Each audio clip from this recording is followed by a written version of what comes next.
would you do if your spouse and life partner knowingly infected you with HIV and kept the information secret for years after? For my next guest, this was and is her reality, but instead of letting this hurtful act rule over her life, she reclaimed her power through her faith. Renee LadyByrd Burgess joins us next. Justice for you and me. Justice for Mike Brown. No justice, no peace. After the death that shook the entire country, I decided to step up as a community activist and create a global podcast, Woke by Accident. Here, I amplify compelling news stories and matters impacting African Americans and their communities.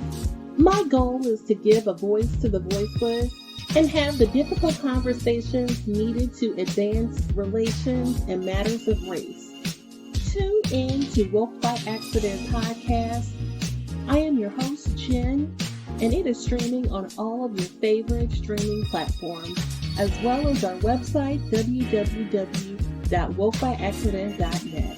Thank you for listening and take care.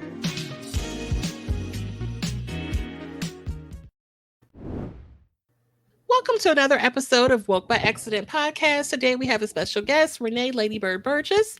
Lady Bird is an activist and motivational speaker whose purpose is to spread awareness of HIV and AIDS through her education and sharing her story. Welcome to the show, Renee. Hi, thanks for having me. You're welcome. I'm glad to have you here, and definitely glad to be able to share this with our listeners about your story. I wanted to share a few statistics I came across that I found interesting. This information comes from Gilead Sciences, and it reflects that there are approximately 1.2 million people in the U.S. who have HIV, and 13% of them don't know it and need testing. In 2019, 34,800 new infections in the U.S. represented, which actually was a decrease from 2015. The one about African Americans I found interesting. In 2018, Black people made up 13% of the population, but accounted for 42% of the new HIV diagnosis. And as of 2018, an estimated 40% of people living with HIV were Black people. So very, shocking statistics, which weigh heavily with African Americans, which resonates in our community so much. And I heard you speaking, and I definitely wanted to tap in with you to share this with the community. Please share your story and what inspired you to share with others. Yeah, sure. So definitely going to be making this long story very short. Okay. But I met my husband, the first person I had ever married. I met him in September of 2003. We met, we were only friends at the time, and we decided a couple years later, probably about 2 going on 3 years later, that we were going to have a relationship, and we became in a relationship. And probably once we got to about a year in that relationship, we started having serious conversations because, after a while, it's like, what are we doing? Are we going to stay in a relationship? Are we going to talk about marriage? What are we doing? So we started discussing marriage, and it just became a mutual agreement between us throughout our conversation that we wanted to get married. Now, he had previously been married. I had never been married before. He had children from his previous marriage. I had a daughter from a previous relationship. So we were kind of coming together, blending family, things like that. And by December 2006, I found myself relocating to where he was. At the time, I was living in Jacksonville, Florida. He was in Spartanburg, South Carolina. And so I relocated where he was at in South Carolina and got myself enrolled in school, got me a full-time job, and we were living together. And that decision was basically one of those things we also discussed because I had never lived with anyone. I wanted to be sure that this was something that I wasn't just jumping into and would be uncomfortable. I wanted to make sure that I was doing the right thing and taking this next step, because it was a really huge, big step for me. And so we're living together, and it comes to a point, the summer of 2007, I say to him, well, it's time for me to go and to get my HIV testing done. Now, this is something I had done yearly. I had been a medical assistant and a phlebotomist since 2004. So this was something that I did yearly, because you never know, you get stuck by a needle. You just never know. And Right. I have a high tolerance to pain. So I could have gotten stuck by a needle and never known it. So I always made sure I went and got tested yearly. And so we go, I say, well, let's go to your primary care physician. Since we're getting married, I can go ahead and establish myself as a patient and get the testing done. So we're at the doctor's office. We're getting our testing done, and I'm in one room, he's in the other room getting tested. And that's that. Now, in 2007, there was no such thing as getting a quick test done. You weren't going in, oh, you get your results in 1 minute, 5 minutes, 10 minutes. No, you went in, they drew your blood, and you waited 2 full weeks, sometimes longer. So when we got our results back, our agreement was that we would come back together in front of the doctor, and we were going to tell each other what our test results were. Like, this was a whole discussion. It wasn't just like we pulled this thought out of thin air. Like, I'm a very, very big on communication. So, this is something that we had discussed, and we sat in front of the doctor. I told him I was negative. He told me he was negative, and that was that. And, we had a wedding date set for August 4th of 2007. And the week leading up to the wedding, probably midweek, we get here to Florida, because the wedding happened here in Florida, and we get to his mom's house. Everybody's getting situated, settled in. His mom pulls me out into her garage, and she says to me, has he ever mentioned anything to you about HIV? And I'm looking at her like, what are you talking about? And I asked her that. I'm like, well, what are you talking about? She's like, well, just go ask him about HIV. Now, what I have to always remind people is, this is not like a one-time thing where I'm just meeting his mom for the first time. I knew his mom before I knew him. His mom is who introduced me to him. And so leading up throughout our relationship and saying we were getting married, I was going to lunch, dinner, breakfast with his mom. She literally was there while I was picking out my wedding dress. So I always tell people, at any point, she could have came to me and said that same thing to me prior to a couple days before the wedding, but that never happened. And so we're here, we're a couple days to the wedding. She says this to me. So I've always been the type of person, I don't like hearsay. So I say, okay, you wait right here. I told her to stay right here. I go into the house and I asked him, can you come out into the garage? Your mom wants me to ask you something, and I want to ask you with her present. Bring him out. We're all three standing here. And I look at him and I say, well, your mom told me to ask you about HIV. What is she talking about? And just as like no thought of it whatsoever, he just comes out of his mouth and he says, I don't know what she's talking about. I don't know why she told you to ask me that. So now I'm looking at his mom like, okay, you just told me to ask him that. What, like, I'm waiting to see her next reaction. Because at this point, I'm just like, okay. And she did not part her lip. She didn't say anything. She just had this look on her face like, I don't even know how to explain it. It wasn't a shocked look. It wasn't a like, boy, you lying look. It was literally just a way she was looking. Like, she could have easily opened her mouth and said, you know, you're lying. You know this, like, it was so many things that could have been intervened in that very moment, but she didn't say anything. So as far as I understood, and I knew that we were both negative, because we went and got tested. We both told each other we were negative at the doctor's office. That was what I was going by solely, because again, she never interrupted or rebutted what he said. So we move forward. August 4th comes, we get married. Our wedding night was the first time ever that we had unprotected sex. So even if we had sex prior to marriage, we was always with a condom. And so fast forward, it's October 2007, find out I'm pregnant. So I schedule an appointment to go get my prenatal labs done. And they do the typical, they get your history and physical information, they get family history, and they do labs. They draw your blood, they get your prenatal labs so they can see where you're standing at the beginning of your pregnancy. So everything's fine. I'm working a third shift job. I'm going to work, and I just start having issues with nausea, vomiting, normal pregnancy stuff.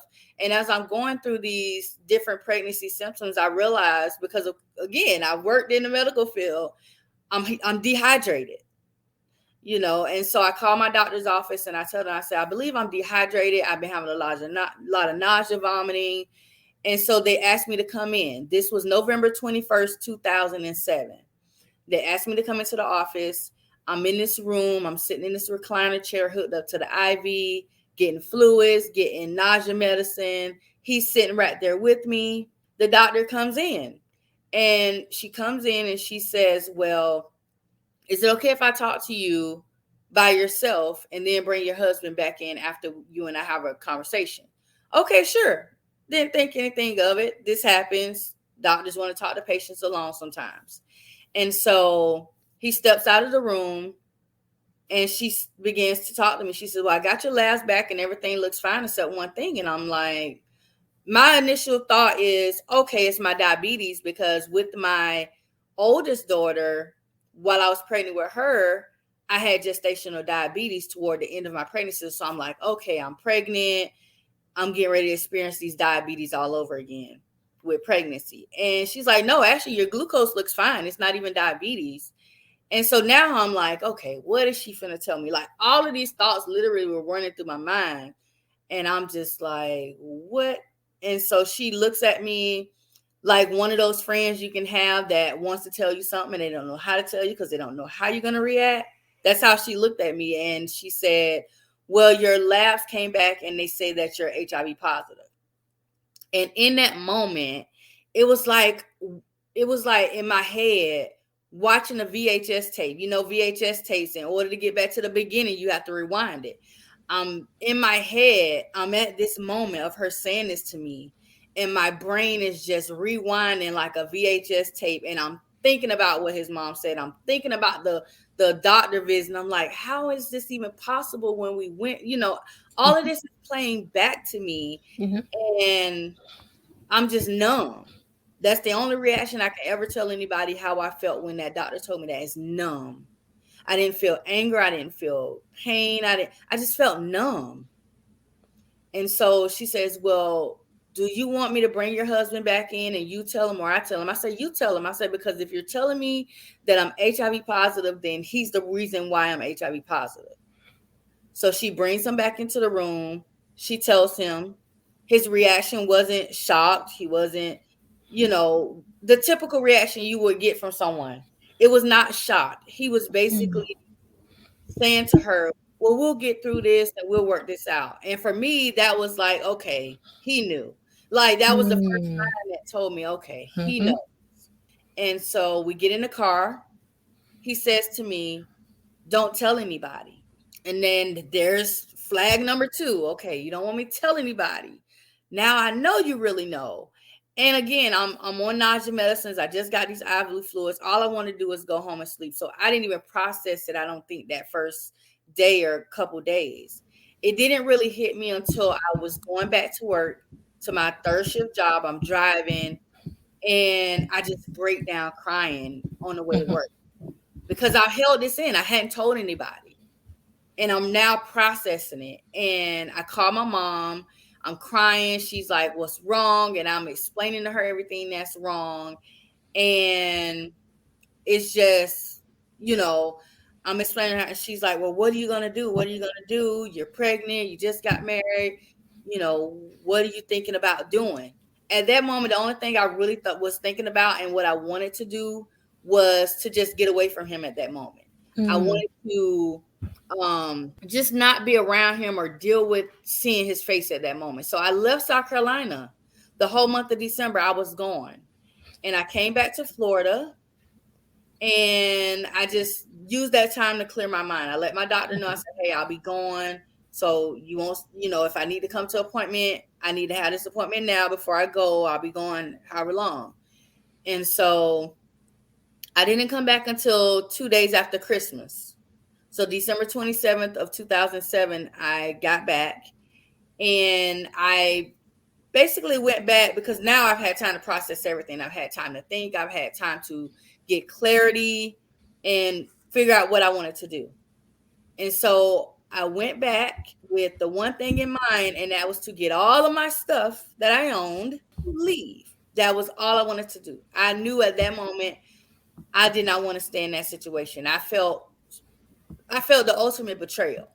Yeah, definitely. And so, yeah, I felt the ultimate betrayal. And so I called my cousin, I called my friend. I said, hey, this is what's happening, what's going on. I need you guys to please come and help me move my furniture and my stuff. My friend allowed me to keep most of my big stuff at her house. Me and my parents went back at a later date and got that stuff. And whatever I could fit in my SUV at the time, I packed it in there. And and this was on January 1st, 2008. I waited for him to go back to work, and I got my stuff and I left. Now, he was wanting me to come back. He was calling me every day, wanting me to come back. And at one point, honestly, I really did. I thought about it. And then I was like, what's wrong with you? Like, no. So he was apologetic. He was, I don't even think it was a genuine sense of apology. I think it was more so him knowing that he didn't tell me something he should have told me and the consequences of what could potentially happen. Okay. I think that's what really played on him at that point. Because again, I'm not physically there now. He doesn't know what I'm doing or what I'm thinking or seeing what I'm doing. Now, it got to a point where my aunt called me and said to turn on the news. I turned on the news. Here in Florida, there was a homosexual couple. The older male had knowingly infected the younger male, was sentenced to 5 years in prison for that third-degree felony crime. Mm-hmm. So at that point, I realized what happened to me was actually a crime. Now, I knew that there were certain statutes in place, different states, but being somebody who was never put in that situation, you don't think about it. And I'm like, wait a minute, this is a crime. Let me call the sheriff's office. I called the sheriff's office. I explained to them. And because my first thing was, well, I'm married. Is it even a crime because we're married? And they said, well, did he tell you prior to marriage? I say, no. I say, actually, he told me he was negative, and we went and got tested and sat in front of a doctor, and he told me he was negative. Mm-hmm. And so I had to do a written statement, give the police report. They investigated. I got a call back on Valentine's Day of 2008 from the sheriff's office asking me, would I get him consent to do a recorded confession? A recorded conversation with him to try to get some type of, because they had already investigated. So they honestly had everything they needed, but they wanted to have something solid from his own mouth.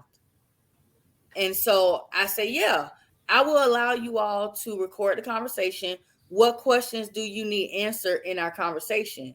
And so it was basically questions I was already asking him. When did you know you were positive? Why you didn't tell me? Do you know who infected you? Things like that.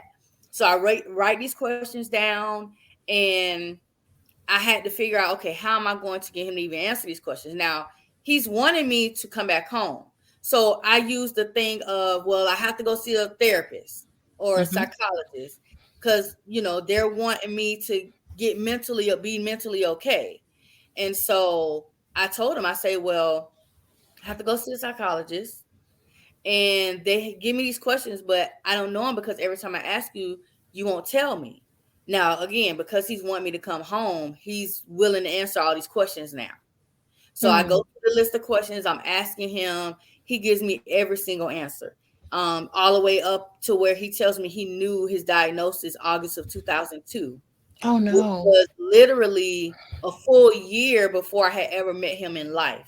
And so, I was just like, what? I'm sitting there inside, like, wowing, like, is he really telling me? Like, I'm getting these answers. So once I hung up with him, I said to the detective, I said, you got it? he said, oh yeah, I got it.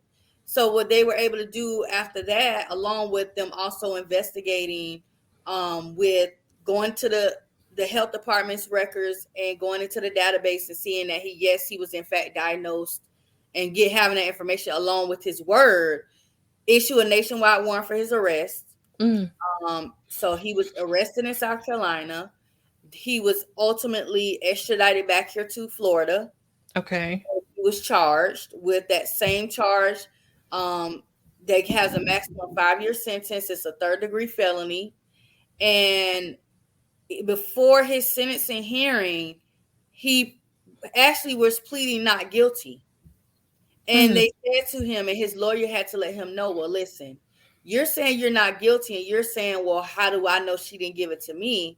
And his lawyer had to tell him, well, we know she didn't give it to you because she tested negative when you all went and got tested, and you are in the database for being diagnosed, and out of your own mouth on this recording, you're letting us know that you were diagnosed. So he ended up taking that back and ended up pleading guilty. Okay. So at his sentencing hearing, the judge had me stand in front of them, ask me these questions. I read a letter, and the judge looked at me, and the judge said, had he told you his status prior to you all having a relationship, getting married, all this stuff, would you have stayed with him? And I told the judge, I said, listen, I'm knowledgeable of this virus and this disease. Had he told me, I would have said, let's go together to make sure we both have a clear understanding of what we need to do to make sure that I remain negative. I said, but he didn't give me that option. Correct. And then the judge looked at him and said, well, why didn't you tell her?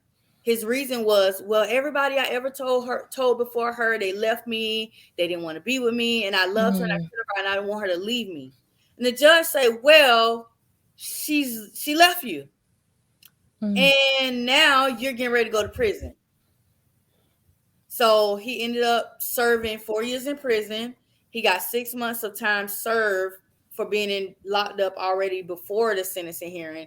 And then he got 6 months good behavior while he was incarcerated. And so 4 years was what he ended up serving. He was released March of 2012. As far as my pregnancy, I found out I was pregnant with twins. And through the stress of my pregnancy, my twins were born extremely premature. I was only 23 weeks and 6 days pregnant. That's 1 day from being 6 months pregnant. So my twins were born 1 pound 6, 1 pound 7 ounces. They're now 14 years old. Okay. They're negative. They're negative. They're going to always be negative. And they have disabilities and things that I have to deal with them. Okay. But they're one of the main reasons. I know you asked me like what motivates me or what pushes me to really share my story. And it's the fact that these babies saved my life. Because I think about it. Had I not gotten pregnant when I did, I may not have known that I was positive until the next time I got tested. Because like I say, I only tested yearly. And so I may not have known till that following summer when I said, oh, it's time to go and get tested. So me getting pregnant with them when I did revealed everything. It revealed so much. So they're my push and my motivation of why I share this story. Because again, this can happen to anyone. Not just someone who's being promiscuous or someone who's an intravenous drug user. I was someone who got tested before marriage. I asked the questions. I did everything prior to marriage and through the marriage that I was supposed to do, and it still happened. And people always ask about the doctor. Well, through the investigation, come to find out, when I was in the room getting tested, and I thought he was in the other room getting tested, he was actually in the room with the doctor, and the doctor was letting him know, because this is his doctor that he's had for years. And the doctor is telling him, well, you know you're HIV positive. You need to disclose your status to her. And the doctor even offered to do it for him if he gave him consent. He didn't want to let the doctor do it. He told the doctor and reassured him, well, I'll let her know. I would definitely tell her. And he didn't do that. He didn't tell me. And so all of this was revealed through investigations of me, once I was filed those charges. And that's Again, because of the HIPAA laws that, yeah. yeah, the HIPAA law and Privacy Act are what stopped the doctor from being able to say anything to me Unless he unless he consented. consented Right. and told him, yes, you can tell her. Yeah, and so yeah, so that's pretty much the story in the smallest form I can put it in. Yes, you told it very well.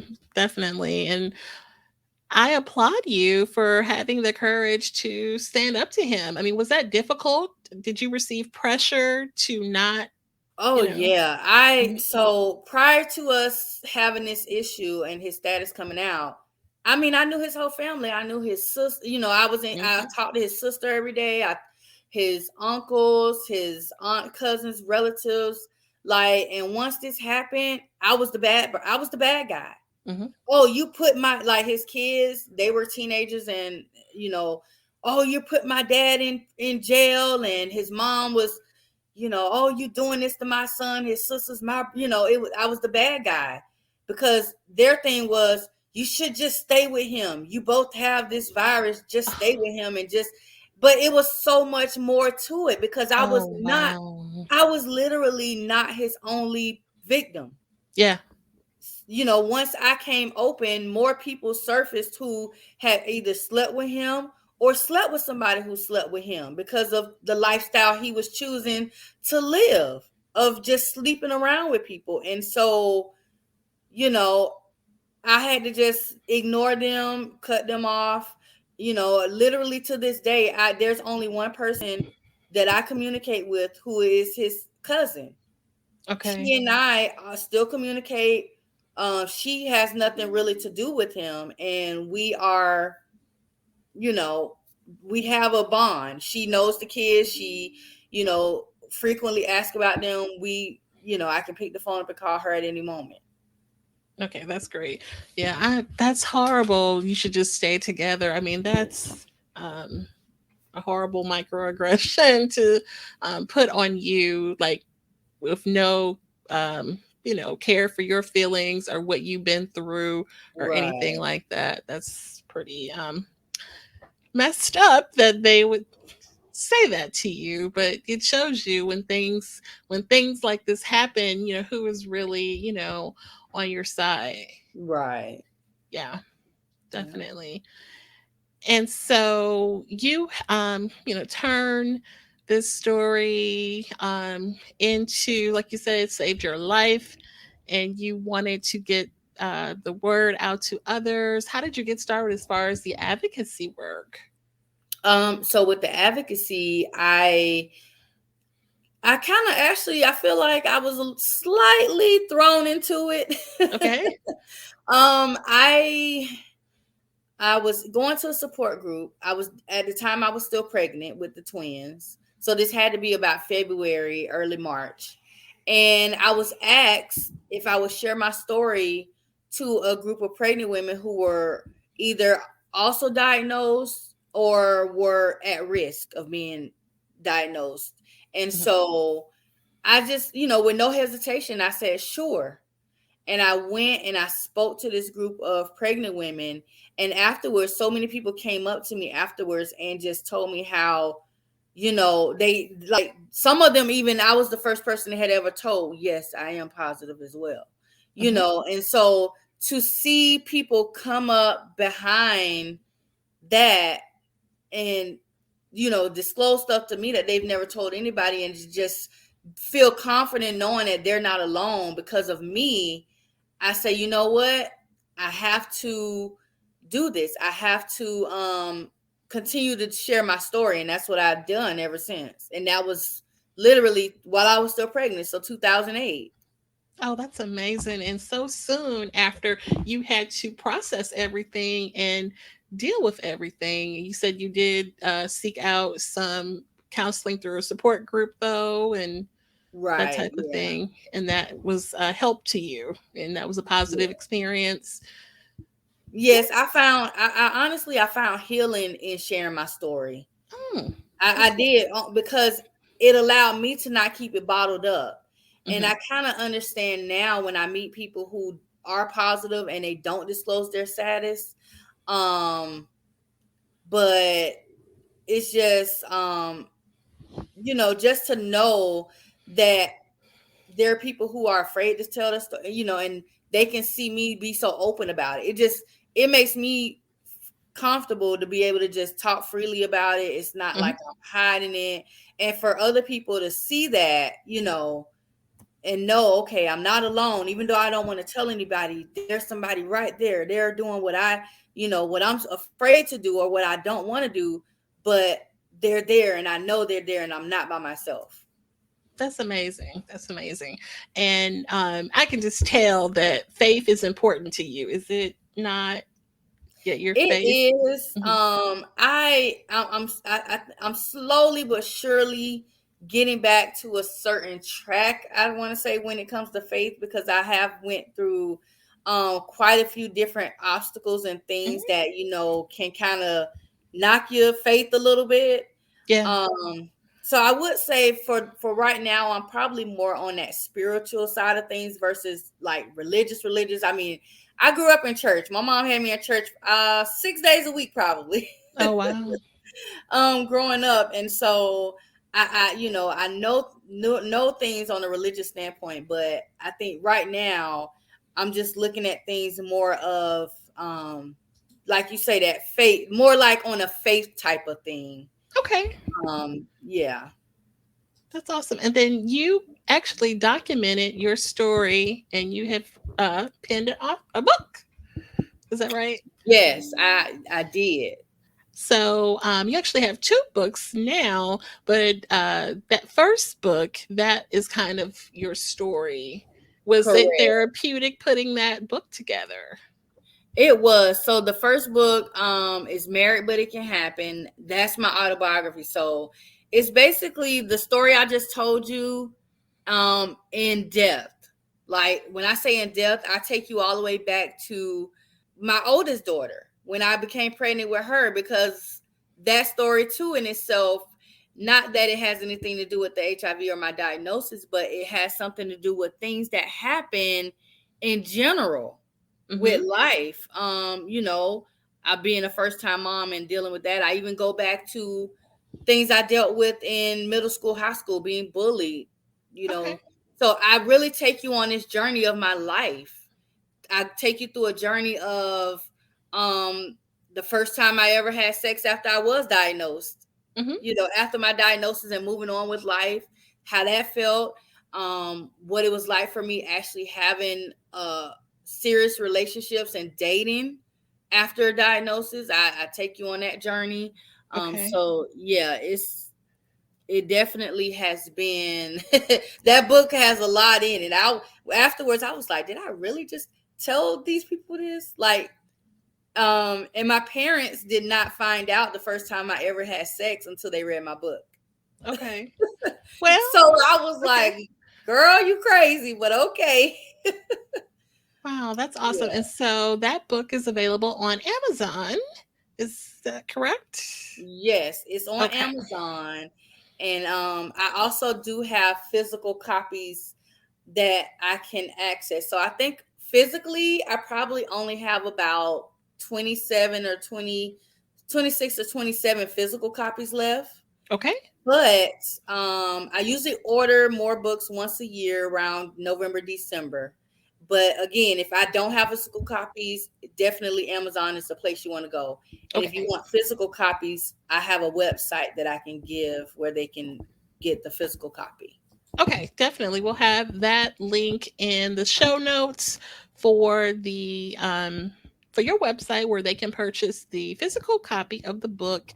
And then the book is on Amazon as well, where you can get the Kindle or the paperback as well.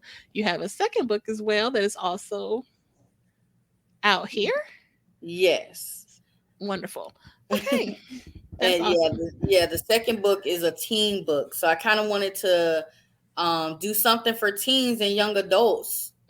So that book is HIV Around Me, and it basically just has 4 short stories in it. They're fictional. They're not necessarily based on anyone's specific life, but they are scenarios that can happen in the lives of teens and young adults. So I wanted to put that out there because what I included in it as well is education. I included introducing them to what is HIV, what is AIDS, what does it mean to be abstinent? What are these different things, terminologies when we talk about it? And I did it on their level, a teenager or young adults level. And the book is not very big. I kept it short. Attention spans in our teens and young adults are pretty much very minute. So I'm like, let's keep it simple for them. So that is available as well on Amazon. Okay, definitely. Well, thank you for sharing that. We will have that listed as well in the show notes. And then, what do you want people to know about prevention and education? What can we give some information to the listeners about prevention, perhaps?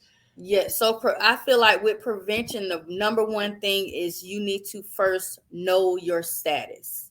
That is always the number one thing for me, because how can you prevent something you don't know you have?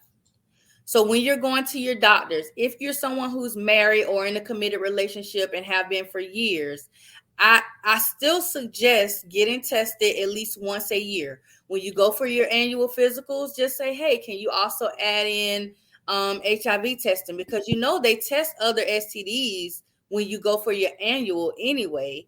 Just have them add that in there. And so do that. And then if it's someone who is having frequent sexual contact, every time you have a new partner, before you and that partner are engaging in any type of sexual activity, you want to know their status and you need to make sure they know yours. Go get tested. Okay. It's just always about testing. And then make sure you're using condoms for having sex. If you're having any type of oral sex, there are things and barriers that you can purchase for that. Okay. Just always, education is key. If you don't know, ask. There are free clinics in literally every city in the United States of America or anywhere that you're at where you can go and get this education. They have pamphlets, anything, websites. We come on websites and we look at YouTube and TikTok and everything else. We can go and Google some pertinent information. Yes, you are on TikTok as well. I saw your video, which is pretty awesome. So I want to share that also in the show notes so people can tap in. Yes, thank you. Definitely. Yes, knowing your status is crucial so that, you can be aware and then you don't, spread to others unknowingly or otherwise. So yes, definitely want to do that. What should someone do if they think they may have been exposed to HIV? If someone thinks they've been exposed, the first thing they want to do is you can go to an AIDS service organization or a public health clinic or the ER, and you can let them know, hey, I believe that I've possibly been exposed to the HIV virus. They have what's called PEP, that's post-exposure prophylaxis.